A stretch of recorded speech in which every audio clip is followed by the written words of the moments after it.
What's going on, guys? Aero here, and welcome back to another video. Now in today's video, I want to talk to you guys more about Xenoblade Chronicles 3 and why the reviews for this game might not be the best.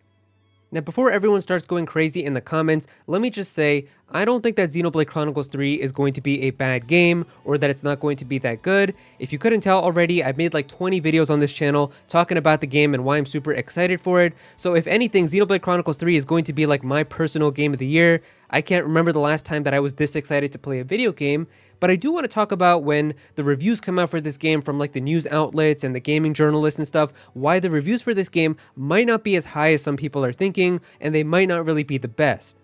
Now real quick before we get started, I just want to mention real quick that I am partnered with Best Buy, and if you haven't gotten Xenoblade Chronicles 3 pre-ordered already, but you really want to play the game day one and have the physical cartridge, then definitely be sure to click the link below in the description or the pinned comment. You can support me and the channel by doing that, but also Best Buy will give you free shipping and also give you guys the game day one, so if you didn't get the special edition or if you just really want to have the physical version the day that it's available, I know for Amazon you need like Amazon Prime and sometimes they don't deliver on time. If you want to get the game next Friday when it's available, definitely consider clicking the link below in the description or the pinned comment and supporting me and also getting the game because it's going to be really good. Now on the topic of reviews for Xenoblade Chronicles 3, word on the street is that the reviews are going to be going up on July 23rd, so that's about 6 days before the game comes out, which is a little bit early. Usually the reviews for games go up like 1 to 2 days before the game comes out, so it seems like the embargo lifts on the 23rd for Xenoblade Chronicles 3, and that's pretty much when they can talk about a lot of the spoilers and kind of the story and just give like their full thoughts about the game.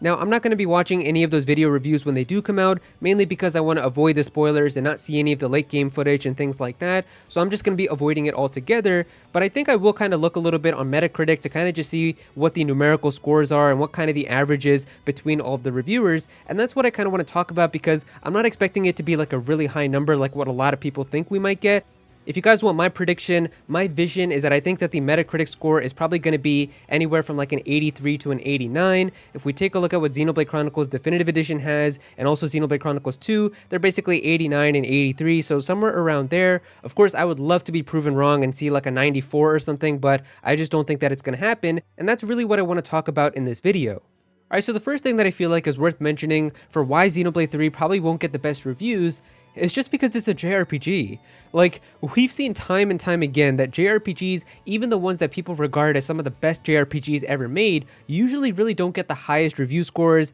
if we take a look at Metacritic with like all the review scores accumulated together. And so we can see here for a lot of these JRPG series, pretty much the scores are always in the 80-ish range. We can see here for a lot of these like Kingdom Hearts and Trails and Yakuza and Tales, pretty much they're always around that same range. Now sometimes we do see JRPGs finally crack above 90, like Persona 5 and Final Fantasy 7, but it is pretty rare. And Xenoblade is also one of those JRPGs where it's not as simple as a lot of other JRPGs, I would say, where most of them are either turn-based where you're just selecting from a menu, or if they're action-based, they're usually ones where you're kind of running around and just slashing a whole bunch of combos and stuff on the enemy to do damage, and that's pretty much how the combat works. Xenoblade is kind of very unique in the sense of how like you have to use your arts at the right time and try to do them at the right position and try to combo arts doing that, so it's definitely more complicated than the other types of JRPGs that are out there.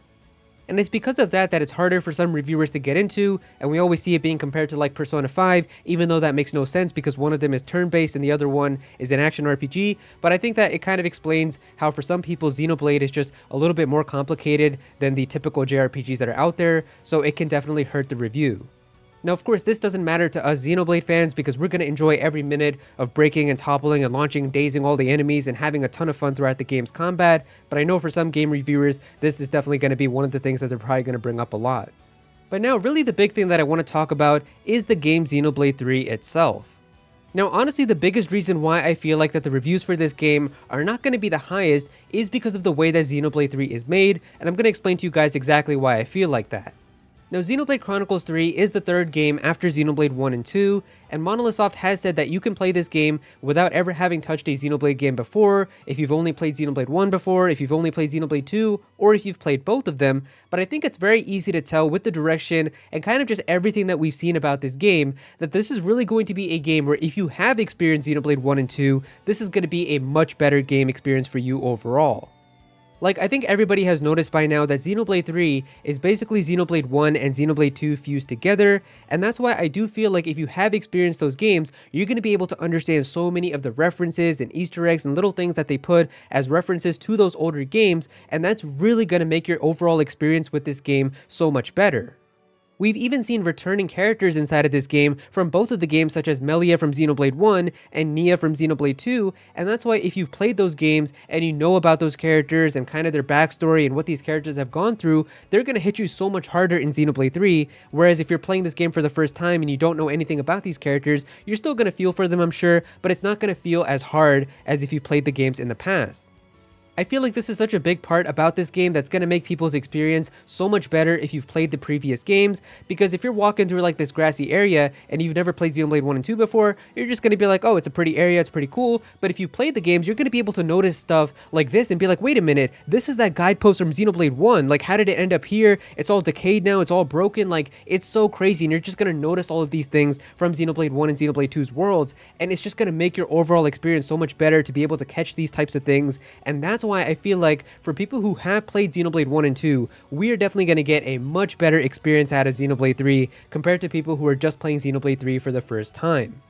And it's not even like Nintendo's trying to hide that this game is going to have many connections with Xenoblade 1 and 2. If we take a look at their website right here, their description for the game literally says, join Noah and Mio, members of two opposing nations of Kevis and Agnes, on a heartfelt journey to end the cycle of violence. A group of 6 characters from these nations join together to awaken the colonies of Ionios and expose the true threat that both nations face. Traverse massive, fantastical landscapes as you learn how this game connects to the larger Xenoblade Chronicles story. And even if we take a look at their news app for the game and kind of what they said about it, it says right here, and while you don't need to play any previous Xenoblade game to enjoy this one, longtime fans probably know that discover what's really happening in the world is code for things are going to escalate, once again giving us a hint that Xenoblade 3 is going to have connections with the previous games. And so for this game, I really feel like if you've never played a Xenoblade game before, it's just going to be a good game for you. But I feel like if you have played Xenoblade 1 and 2, this is what's going to turn the good game into an amazing game. And I feel like a lot of the reviewers are probably not going to have played all of Xenoblade 1 and all of Xenoblade 2. There are probably going to be some people who are like big fans who have played all the games, and I do think that their review is probably going to be much more positive than the people who have just played this game for the first time, but it will be interesting to see. But yeah, those are pretty much all of my thoughts about the reviews for Xenoblade 3. I guess we'll just have to wait and see what happens in the coming days. If you guys enjoyed this video, then definitely be sure to click that like button and also comment down below. Let me know what you guys think of this. Do you guys kind of see where I'm coming from about these reviews for Xenoblade 3? Do you think that it's going to get really insanely positive reviews, or do you think it's kind of going to be like what I'm saying in this video? Either way, definitely comment down below and let me know. If you're new to this channel, then please be sure to subscribe. I'm definitely going to have some more Xenoblade content in the future, so definitely be sure to subscribe so you don't miss out on that. Click on that bell to become a part of the notification squad. Go follow me on Twitter at Aero so you can be featured in videos, and also join my Discord server as well. We've got a bunch of people in there who are always talking about Pokemon and Smash Bros and Nintendo, so definitely be sure to join that. And yeah, that's pretty much it. Thank you so much for watching.